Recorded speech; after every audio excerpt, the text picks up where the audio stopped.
Doctor విజయ Bhaskar orthopaedic surgeon.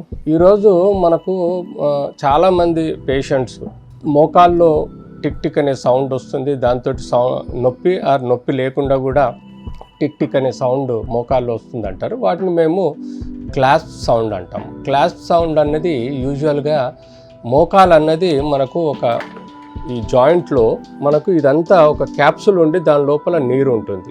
ఈ మోకాల్లో నీరు ఎప్పుడైతే మనకు కొంత ఎయిర్ బబుల్స్ రావటం వలన కొన్ని క్లాస్ప్ సౌండ్స్ వస్తాయి. అంతేకాకుండా దీని చుట్టూ ఉండే ఈ లిగమెంట్స్ కానీ లేకపోతే టెండన్స్ కానీ సమ్ టైమ్స్ మనకు ఓవర్లాపింగ్ అయినప్పుడు మనకు టిక్ టిక్ అనే సౌండ్లు వస్తుంటాయి. సో యూజువల్గా ఈ టిక్ టిక్ అనే సౌండ్ గురించి కంగారు పడాల్సిన అవసరం లేదు. ఇది ఫిజియలాజికల్ క్లాస్పింగ్ సౌండ్స్ అని మేము అనుకుంటాం. తద్వారా కూడా మీకు ఎలాంటి ప్రమాదం ఉండదు. కానీ ఈ టిక్ టిక్ సౌండ్ తోటి ఎప్పుడైతే మీకు పెయిన్ వస్తుందో స్పెసిఫిక్ పెయిన్ని మనం ఐడెంటిఫై చేయడానికి యూజువల్గా ఎక్స్రే కానీ సిటీ స్కాన్ కానీ ఎంఆర్ఐ చేయటం వలన దాని యొక్క కారణం మనం తెలుసుకొని ఆ కారణాన్ని మనం హీల్ చేయడానికి ప్రయత్నం చేయాలి.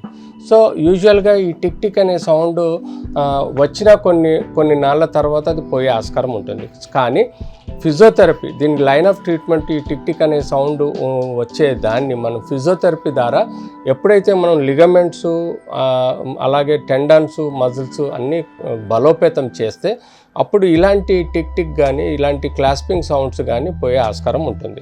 సో ఆబ్వియస్గా treatment point of A medication అవసరం లేదు. కేవలం మంచి ఫిజియోథెరపీ, కార్టిసెప్స్ ఎక్సర్సైజెస్, నీ ఎక్సర్సైజెస్ చేస్తూ దీనిలో ఉండే లిగమెంట్స్ని కంట్రాలని వీటన్నిటిని బలోపేతం చేసినప్పుడు ఈ టిక్ టిక్ సౌండ్స్ అనేటివి పోయే ఆస్కారం ఉంటుంది.